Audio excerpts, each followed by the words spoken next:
Hey there YouTube, welcome to Showcase Watches. Thanks for joining me. Today we're discussing the Omega Speedmaster Professional, the reference 311304230010005.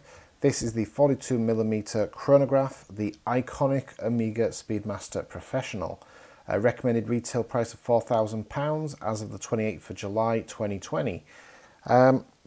Now, just before I get into this video is based on opinion only. It is not factual, but it has come from somebody who I hold in high regards, and I tend to think that the information could be correct.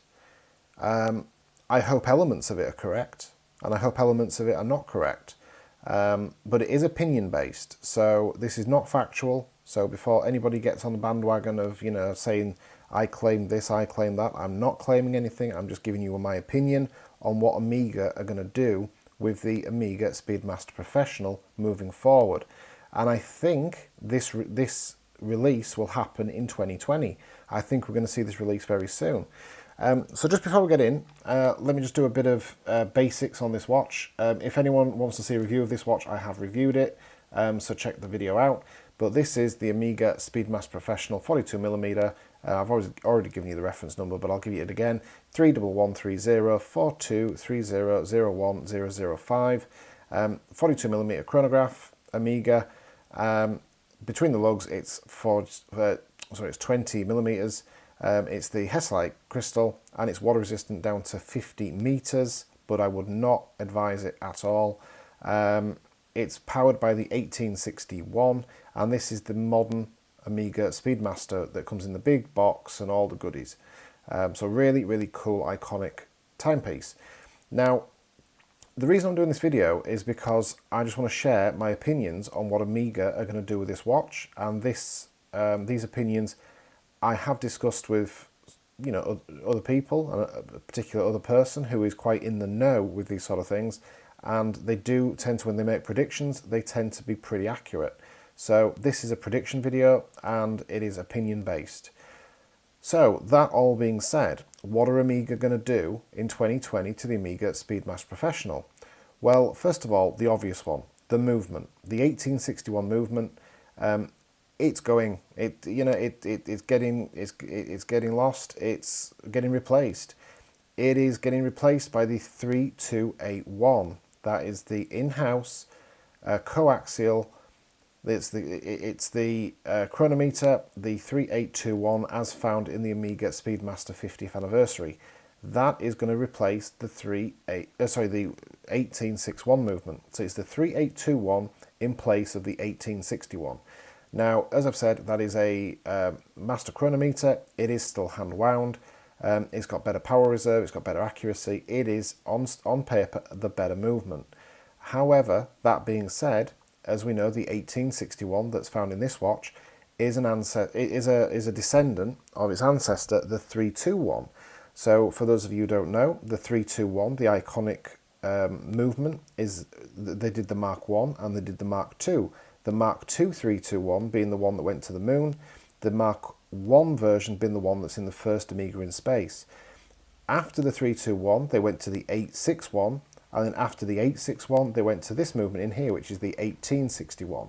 So within the last 50 years, there's only been 3 movements for this watch: the 321, the 861, the 1861, and now we are seeing the 3281. So this will be the 4th movement in the Omega Speedmaster line, or the Omega Speedmaster Professional, the classic, should I say. There's been plenty of automatic versions over the years, but I'm talking about the iconic. I'm talking about the classic Speedmaster.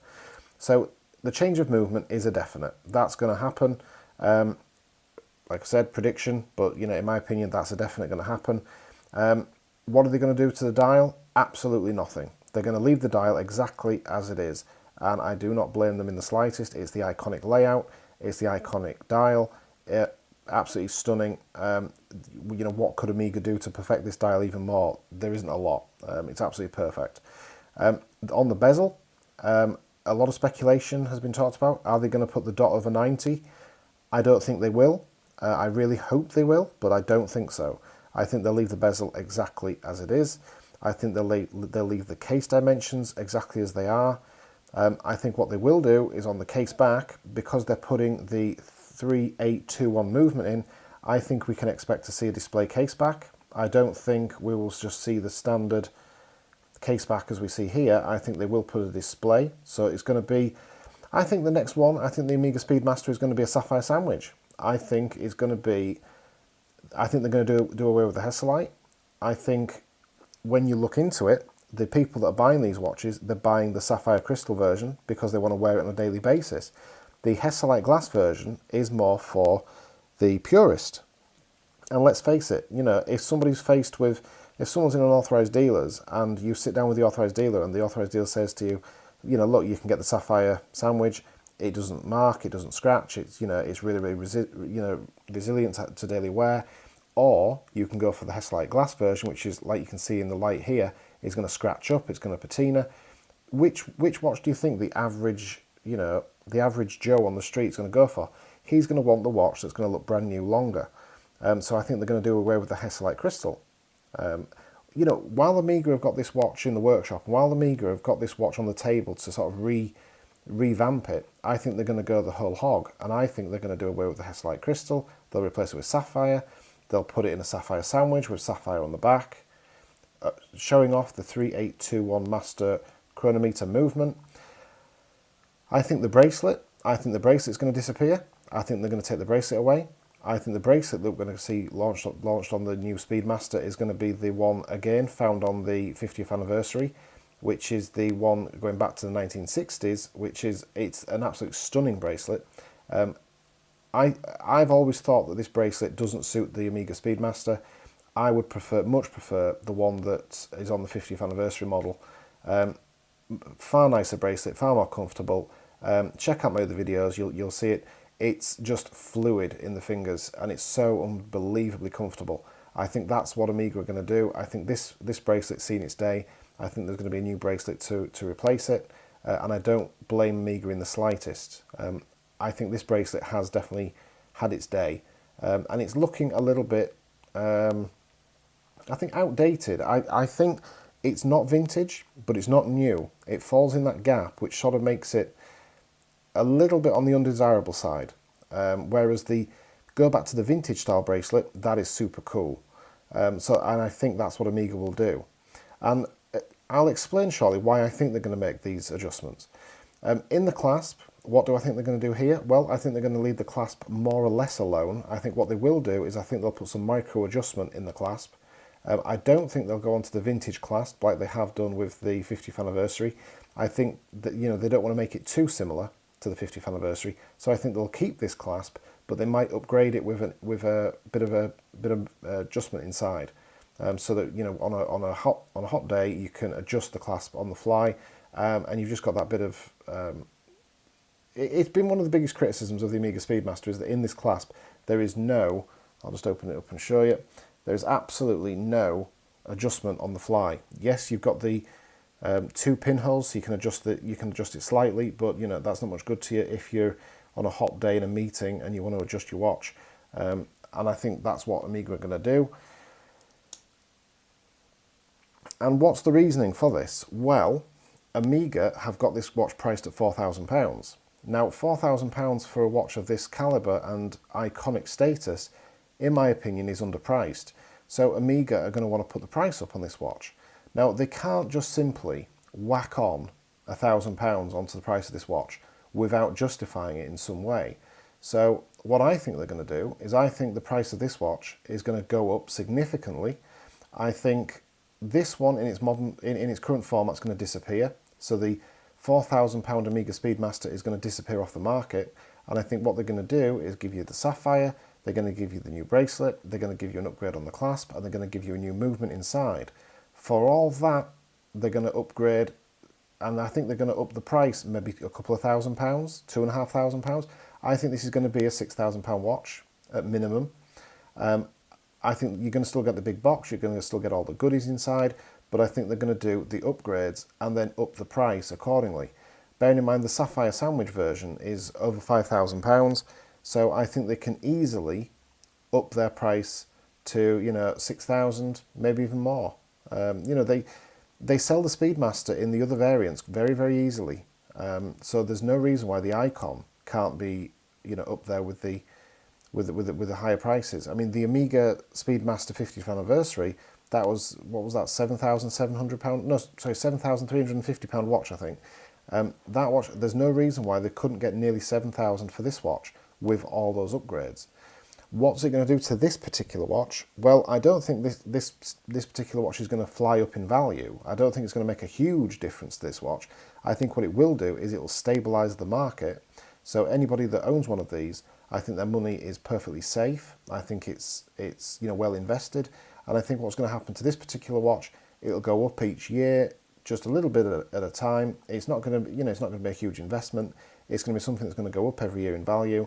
As it patinas, as it just ages beautifully, and all these indices, as they all get that sort of nice custody patina, I think the watches are just going to mature beautifully.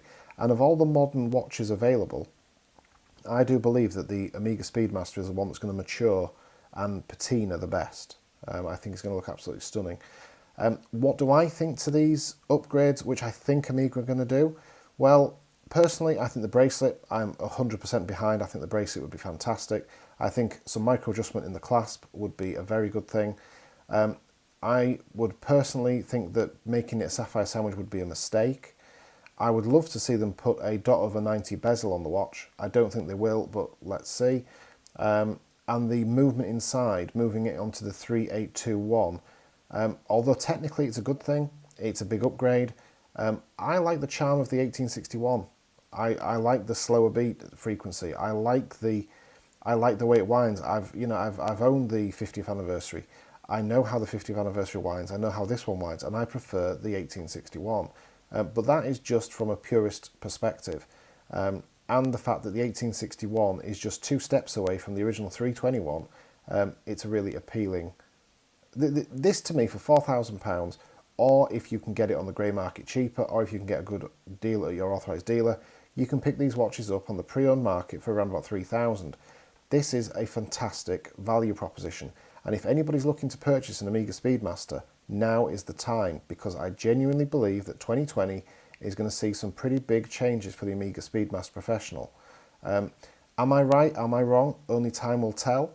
I think we will know inside of the next few weeks and months if I am correct, or if this video is just complete BS. I think we'll find out. Let me know what your opinions are. Let me know in the comments. Do you think this is something that Omega are going to do? Do you think any aspects of what I've talked about is going to happen?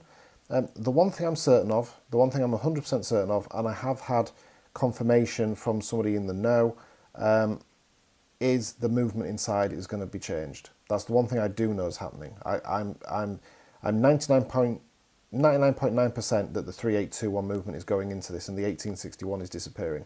That's 99.9%.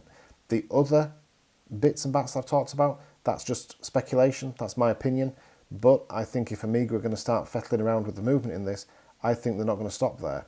Omega are a brand that love to fiddle.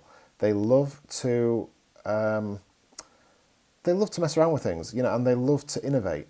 And I think that that is what Omega are going to do with this watch.